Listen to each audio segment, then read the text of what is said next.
Et bonjour à toutes et à tous, il se passe quelque chose de très inhabituel sur les marchés en ce moment. L'économie américaine commence à ralentir, des fonds de plusieurs dizaines de milliards de dollars limitent les frais des investisseurs, le US Oil, c'est-à-dire le pétrole brut américain, évolue autour des 92 dollars après une hausse hebdomadaire extrêmement violente depuis l'escalade du conflit au Moyen-Orient. Dans un même temps, le VIX, souvent surnommé l'indice de la peur de Wall Street, a fortement rebondi ces derniers jours et a même frôlé la zone des 29 en séance, signe que le marché anticipe une instabilité bien plus forte qu'il y a encore peu de temps. Et pendant que tout cela se produit, la situation géopolitique se détériore rapidement avec la guerre entre l'Iran, Israël et les États-Unis, une extension des frappes et des évacuations au Liban, une pression immédiate sur l'énergie mondiale. On parle désormais d'une urgence humanitaire majeure au Moyen-Orient, avec environ 100 000 personnes déplacées au Liban et 100 000 en Iran, dans les premiers stades du conflit. Quand on met toutes ces informations ensemble, on commence à comprendre que les marchés pourraient entrer dans une phase beaucoup plus instable. La vraie question devient alors, sommes-nous simplement dans un ralentissement économique classique ou sommes-nous en train d'approcher d'une crise financière majeure? Dans cette vidéo, nous allons analyser les données économiques américaines, les premiers signes de stress dans le système financier, le rôle de la géopolitique et du pétrole, la situation de la dette américaine, les signaux envoyés par l'or et la volatilité, le piège dans lequel se trouve la Réserve fédérale, et enfin différents scénarios possibles pour les marchés et pour les taux d'intérêt.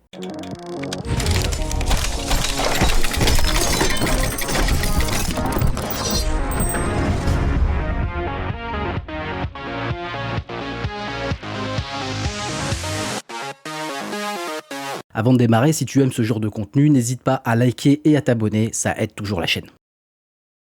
Pour cette partie 1, on va commencer avec les données économiques. Le dernier rapport sur l'emploi américain a surpris les marchés. Les créations d'emplois sont ressorties à moins 92 000 et le taux de chômage est remonté à 4,4%. Ce n'est pas encore un niveau de crise profonde, mais c'est une dégradation nette par rapport à ce que les marchés espéraient. Reuters souligne que cette publication a ravivé les craintes de ralentissement juste au moment où le choc énergétique complique le travail de la Fed. Ce point est important pour une raison simple. Le marché du travail est souvent un indicateur retardé. Autrement dit, quand l'emploi commence à réellement se détériorer, cela signifie souvent que le ralentissement économique est déjà en cours depuis quelques temps. Ensuite, il y a la consommation. Les ventes au détail sont ressorties à moins 0,2% et les ventes corps sont restées à 0%. C'est très important parce que la consommation représente environ 70% de l'économie américaine. Si le consommateur ralentit, l'économie ralentit avec lui. Et il faut vraiment insister là-dessus. L'économie américaine, ce n'est pas juste Wall Street, ce n'est pas juste Nvidia, ce n'est pas juste des indices. C'est aussi et surtout des ménages qui consomment, qui s'endettent, remboursent des crédits, payent de l'essence, la nourriture, les loyers, les assurances, et qui finissent par adapter leurs dépenses à la hausse du coût de la vie. Et justement, le paradoxe, c'est que les salaires continuent de progresser. Le salaire horaire moyen a encore augmenté autour de plus 0,4%. Ce qui veut dire que les pressions inflationnistes ne disparaissent pas proprement. En d'autres termes, l'économie ralentit, mais l'inflation n'est pas totalement morte, elle est collante. Et c'est exactement le type de situation que les banques centrales détestent. Parce que si l'économie ralentit fortement, on voudrait en théorie baisser les taux. Mais si l'inflation reste élevée ou menace de repartir, baisser les taux trop tôt peut devenir une erreur. Pour cette partie 2, regardons ce qui se passe dans la plomberie du système financier. Parce que dans l'histoire des marchés, les crises ne commencent presque jamais là où tout le monde regarde d'abord. Elles ne commencent pas toujours par les actions. Elles commencent souvent dans le crédit, dans la liquidité, dans les coins du marché où l'argent devient soudainement plus difficile à récupérer. Le cas le plus emblématique de ces derniers jours, c'est BlackRock. Différents articles ont rapporté qu'un fonds de crédit privé géré par BlackRock, HPS Corporate Lending Fund, environ 26 milliards de dollars, a limité les retraits après avoir reçu environ 1,2 milliard de dollars de demandes de rachat. Le fonds a appliqué son plafond de rachat trimestriel de 5%, ce qui a abouti à un remboursement d'environ 620 millions. Le reste a été reporté. En traduction simple, quand on a un fonds classique, très liquide, on imagine souvent qu'on peut récupérer son argent très facilement et le récupérer entre guillemets rapidement. Mais dans du crédit privé, c'est pas comme ça que ça marche. Le crédit privé, ce sont des prêts directs accordés à des entreprises, souvent non cotées, souvent plus petites, parfois fragiles, et surtout avec des actifs qui ne se revendent pas facilement sur un marché secondaire. Donc, quand trop d'investisseurs veulent sortir en même temps, le gérant peut pas juste appuyer sur le bouton vendre comme une action cotée. Il doit soit vendre lentement, vendre à mauvais prix, ou limiter les retraits. Et c'est exactement ce que signifie un gating. Le problème, c'est que ce n'est pas un petit marché marginal.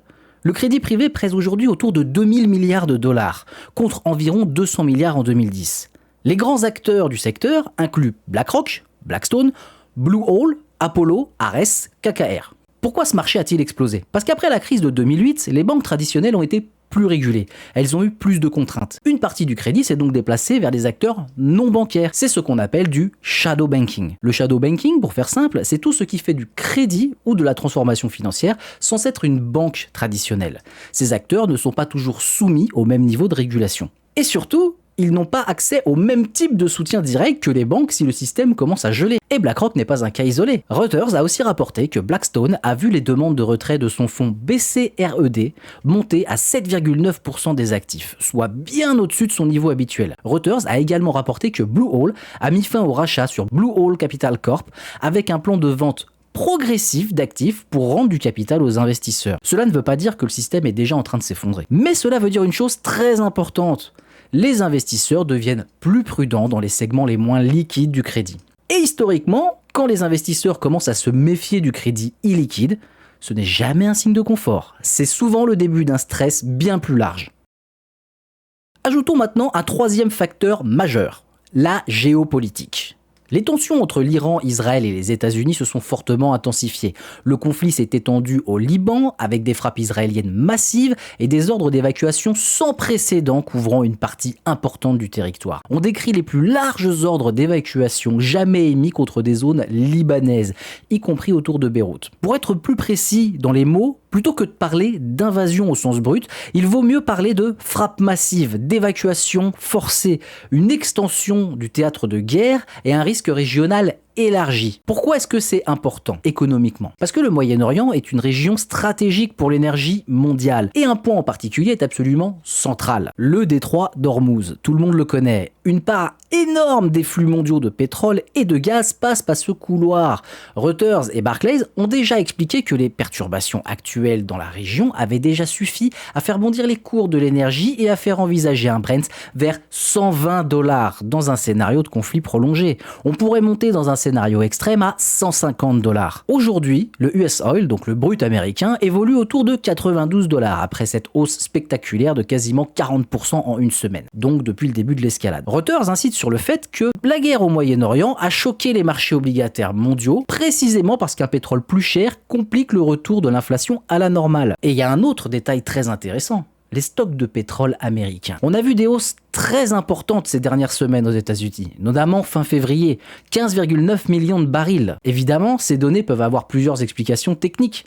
Mais pour faire simple, est-ce que Washington n'était pas tout simplement en train de sécuriser une partie de ses réserves énergétiques avant de faire une escalade de la guerre? Certains pourraient dire que pendant que Washington joue aux échecs, le marché joue aux dames. Ensuite, si on fait un lien macro très simple, on peut tout simplement se dire que quand l'énergie explose, les entreprises souffrent, les coûts de transport montent, les marges se contractent, les ménages payent plus cher l'essence et l'inflation peut repartir. Autrement dit, la guerre ne crée pas seulement de la peur, elle crée un risque inflationniste direct. Et c'est exactement pour ça que la Fed se retrouve prise au piège. Pour cette partie 4, on va rentrer dans le cœur du sujet macro. Un des plus grands risques du système actuel, c'est la dette. Selon l'Institute of International Finance, la dette mondiale atteint un record de 348 000 milliards de dollars fin 2025, après une hausse d'environ 29 000 milliards en un an, soit la progression la plus rapide depuis la période de pandémie. La dette publique mondiale seule a atteint environ 106 700 milliards de dollars. Ce chiffre, il faut vraiment le comprendre. On ne parle pas juste de beaucoup de dettes, on parle d'un système mondial où pratiquement tout repose sur la capacité des États, des entreprises et des ménages à refinancer en permanence la dette. Le système moderne n'est pas construit sur « je rembourse ma dette et je repars sans dette ». Non, il est construit sur « je refinance ma dette à l'échéance des conditions qui restent supportables ». Et tant que les taux restent bas, les marchés restent liquides, les investisseurs restent confiants, ça fonctionne. Mais lorsque les taux restent élevés trop longtemps, tout change. Prenons un exemple simple. Une entreprise qui s'endettait à 2% doit parfois refinancer aujourd'hui entre 7 et 8%. Pour une entreprise très levirisée, la charge d'intérêt explose. Et si cette entreprise est précisément financée par du crédit privé, on retombe exactement sur le problème du bloc précédent. Plus de défauts possibles, plus de tensions pour les fonds, plus de rachats et plus de risques de gel. Ensuite, il faut agiter la dimension publique. Les États-Unis eux-mêmes sont dans une situation budgétaire très lourde. Le déficit projeté pour l'exercice 2026 est autour de 1853 milliards de dollars, soit environ 5,8% du PIB. Et le Trésor américain doit refinancer une énorme masse de dettes dans un contexte de taux beaucoup plus haut qu'avant. Pourquoi c'est crucial? Parce que ça met une pression structurelle sur le marché obligataire. Plus il y a de dettes à émettre, plus il faut trouver des acheteurs. Et plus il faut convaincre ces acheteurs avec des rendements suffisants. Donc même si la Fed voulait assouplir plus vite, elle se retrouve face à une réalité. Déficit massif, offre obligataire abondante, dette globale énorme et des investisseurs plus prudents. C'est pour ça que le marché obligataire est peut-être aujourd'hui plus important encore que le marché action. Le marché action raconte souvent la psychologie. Le marché obligataire raconte la soutenabilité du système. Au fond, le risque aujourd'hui n'est pas seulement est-ce que l'économie ralentit? Le risque, c'est est-ce que le système peut supporter durablement des taux élevés avec autant de dettes partout? Imaginez la dette mondiale fonctionner un peu comme une tour de Jenga. Tant que les taux sont bas et que le crédit circule, tout tient. Mais si les taux restent élevés trop longtemps, il suffit parfois de retirer quelques blocs pour que toute la structure devienne instable. Maintenant, on va parler d'un signal que les marchés ne donnent pas toujours avec autant de force. L'or. L'or a dépassé les 5000 $ en janvier 2026, avec des nouveaux records chaque jour. Les analystes interrogés par Reuters évoquent même des scénarios vers 6000 $ si les tensions géopolitiques persistent et que la demande refuge continue. Pourquoi est-ce que c'est important? Parce que l'or n'est pas juste un actif qui monte. L'or est souvent une traduction de plusieurs peurs en même temps. Peur inflationniste, peur géopolitique, peur monétaire et peur systémique. Quand l'or monte, ça peut être simplement un ajustement refuge. Quand il explose aussi vite, ça dit autre chose. Les investisseurs cherchent une protection hors système. Et ce mouvement ne vient pas seulement des particuliers. On rappelle que les banques centrales ont acheté plus de 1000 tonnes d'or par an pendant plusieurs années d'affilée, ce qui marque une accélération très nette par rapport à la décennie précédente. Alors pourquoi les banques centrales font ça? Parce qu'elles cherchent à diversifier leurs réserves, réduire marginalement leur dépendance au dollar et renforcer une réserve d'actifs qui ne dépend d'aucun gouvernement. Ça ne veut pas dire que le dollar va disparaître demain, il faut être sérieux. Mais cela veut dire que le système monétaire mondial devient progressivement plus fragmenté, plus prudent, plus défensif. Et là, il faut ajouter le VIX. Le VIX qui a récemment rebondi vers 29. La définition du VIX, ça serait surtout un indice de volatilité basé sur la peur. Le VIX, ce n'est pas le marché qui baisse, c'est le marché qui paye plus cher pour se protéger contre les marchés brutaux. Quand l'or monte et que le VIX monte en même temps, cela signifie généralement que les investisseurs ne cherchent plus seulement du rendement, ils cherchent d'abord à survivre. Pour faire plus simple, on peut simplement dire que si l'or monte, ce n'est pas forcément parce que les gens savent qu'une crise arrivera demain matin, c'est souvent parce qu'ils sentent que le système devient moins lisible, moins stable, moins prévisible. Et c'est exactement ce qu'on a aujourd'hui. Guerre, pétrole, dette, crédit privé, pression sur la Fed, volatilité en hausse. Maintenant, on arrive au point central. Pourquoi est-ce que la Fed est coincée? La Fed a un double mandat, la stabilité des prix et un maximum d'emplois. Autrement dit, elle doit essayer de contenir l'inflation tout en évitant un effondrement du marché du travail. Le problème, c'est qu'aujourd'hui, ces deux objectifs peuvent entrer en conflit. D'un côté, l'économie ralentit, on a des emplois détruits, un chômage à 4,4%, une consommation molle, des crédits qui commencent à montrer des fissures, donc, dans un monde simple, la Fed devrait pouvoir se préparer à baisser les taux. Mais d'un autre côté, l'inflation n'est pas parfaitement réglée, les salaires restent dynamiques et surtout, le pétrole explose. Si le US Oil reste autour de 92 $ ou monte davantage, la pression inflationniste peut repartir. Et là, la Fed ne peut pas simplement dire « on coupe et on verra plus tard ». Non, elle est obligée de prendre en compte le risque d'une nouvelle vague inflationniste. Donc la situation devient la suivante. Si elle baisse les taux trop tôt, elle peut relancer l'inflation. Si elle attend trop longtemps, elle peut aggraver les ralentissements économiques et peut-être déclencher un accident de crédit. Et là, le piège se referme. Et le piège va devenir encore plus intéressant si on ajoute la politique. Parce qu'il y a aussi autour de la Fed des tensions institutionnelles, des pressions politiques, des débats sur l'indépendance, les rumeurs autour de la succession de Jérôme Powell par Kevin Warsh, en plus d'un climat très conflictuel avec Washington. Cela veut dire que la Fed n'est pas seulement face à un dilemme économique, elle est observée dans un climat politique beaucoup plus toxique. Autrement dit, la Fed est prise entre l'inflation, l'emploi, le marché obligataire, le pétrole, le crédit et la politique. Imaginez la Fed coincée entre deux incendies. Si elle ouvre trop tôt le robinet, elle nourrit l'inflation. Si elle le garde fermé trop longtemps, elle risque de voir le système commencer à brûler ailleurs. Il faut aussi rappeler un point simple.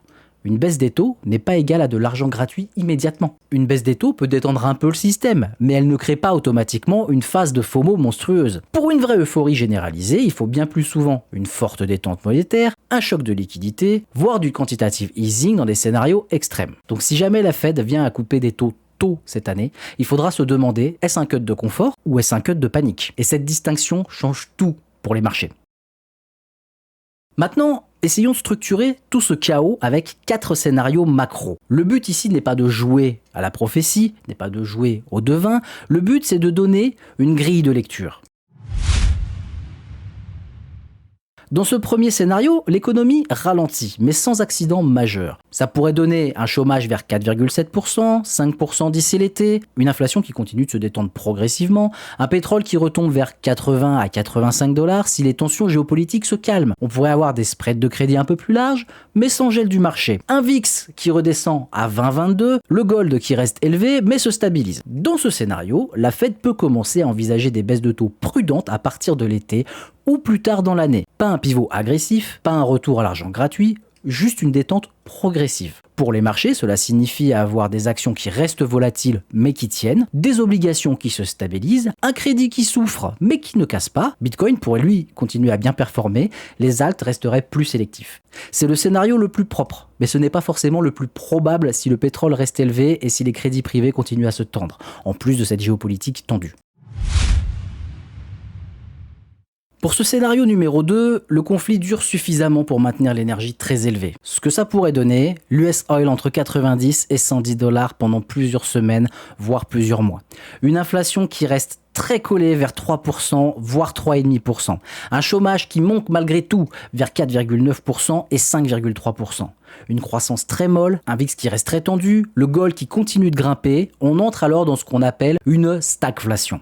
Une croissance faible, une inflation trop élevée, un pouvoir d'achat sous pression et une Fed coincée. Et là, la difficulté est énorme pour les marchés. Parce qu'en cas de stagflation, les obligations ne deviennent pas forcément un refuge parfait. Les actions souffrent de la croissance molle. La Fed ne peut pas sauver tout le monde immédiatement. Et les actifs risqués deviennent beaucoup plus instables. C'est un scénario très inconfortable. Dans ce cas, les premières baisses des taux seront probablement repoussées ou très timides, car coupées avec un pétrole trop haut, devient politiquement et monétairement risqué. En traduction simple, très mauvais pour les actifs risqués au début, bon pour l'or, compliqué pour la lecture des marchés.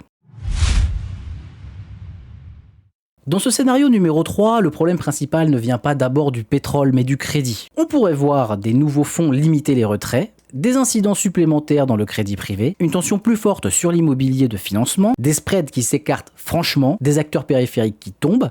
Ça pourrait donner un chômage vers 5 voire 5,5%, une hausse plus nette des défauts, un VIX qui monte à 30-35 voire davantage, les obligations US à 2 ans qui baissent sur anticipation de soutien, les 10 ans complètement erratiques. Un gold qui reste très fort, des marchés actions qui corrigent brutalement. Dans ce cas, la Fed pourrait être forcée de couper plus tôt que prévu. Mais attention, ce serait un mauvais cut, pas un cut de confort, pas un cut parce que tout va bien.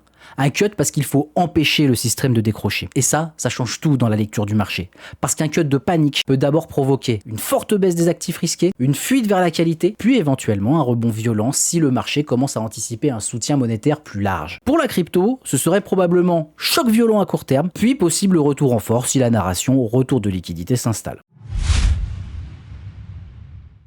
Enfin, pour le dernier scénario, le scénario extrême, il faut le traiter sérieusement, sans tomber dans le sensationnalisme, mais il faut le prendre en considération. Est-ce qu'on peut avoir pire que Lehman en 2008 ? Théoriquement, oui, c'est possible.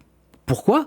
Parce qu'aujourd'hui, le système est beaucoup plus endetté qu'en 2008. Le poids du shadow banking est beaucoup plus important. La dette publique est bien plus massive. Le contexte géopolitique est beaucoup plus explosif. Et les banques centrales ont potentiellement moins de marge propre si l'inflation n'est pas totalement morte. Dans ce scénario, plusieurs choses cassent en même temps. Pétrole qui file vers 120 voire 150 $, des crédits privés qui gèlent, des spreads qui explosent, la confiance qui s'évapore, le chômage qui monte à 6, 6,5 voire plus, un marché obligataire qui devient extrêmement instable, le VIX qui monte au-delà de 50, le gold pourrait viser alors 5500 voire 6000 $, voire plus dans un stress global. Pourquoi ce scénario pourrait être plus violent qu'une crise type Lehman ? Parce qu'en 2008, la crise venait principalement du logement et des banques. Aujourd'hui, on pourrait avoir une collision entre entre dette publique énorme, dette privée élevée, du shadow banking, choc énergétique, tensions géopolitiques et défaillance institutionnelle. Donc au lieu d'une seule bombe, on pourrait avoir plusieurs bombes qui sautent en même temps, sans faire de jeu de mots avec la géopolitique actuelle. Et là, la réaction des banques centrales serait probablement massive. Baisse extrêmement agressive des taux, programme d'urgence, potentiellement retour d'un quantitative easing agressif. Et c'est là qu'il faut comprendre un truc fondamental. Les plus grands bull markets naissent parfois des pires crises, mais il faut survivre à la phase de destruction avant de profiter de cette phase de liquidité. En conclusion de cette vidéo, aujourd'hui on a un mélange très particulier. Une économie américaine qui ralentit, un marché du travail qui commence à se fissurer, des fonds de crédit privés qui limitent les retraits, un choc énergétique majeur, une dette mondiale gigantesque, un or très fort, un VIX tendu et une Fed coincée entre inflation et ralentissement. Individuellement, aucun de ces éléments ne garantit qu'une crise arrivera demain matin. Mais lorsque ces éléments apparaissent en même temps, l'histoire des marchés montre que les périodes qui suivent peuvent devenir extrêmement violentes. La vraie question n'est donc plus simplement la Fed va-t-elle baisser ses taux? La vraie question est peut-être si elle baisse ses taux, le fera-t-elle pour accompagner en douceur un ralentissement ou parce que quelque chose d'important aura déjà commencé à casser? Et si l'histoire des marchés nous apprend une chose, c'est celle-ci. Les crises n'arrivent pas quand tout le monde les voit venir. Elles arrivent souvent quand les fissures sont déjà là, mais que la majorité refuse encore de croire qu'elles peuvent devenir une rupture. Si cette analyse vous a mieux aidé à comprendre ce qui se passe réellement sur les marchés, pensez à vous abonner et à mettre un like, parce que dans les semaines qui viennent, on va pas simplement vivre des mouvements de prix. On va probablement vivre un moment où la macro, la politique monétaire et la géopolitique, la finance, vont tous se percuter en même temps. Sur les marchés, il y aura toujours du bruit, des opinions, des émotions, des narratifs. Mais si on veut vraiment comprendre ce qui se passe, il faut chercher autre chose. Moins de bruit et plus de clarté.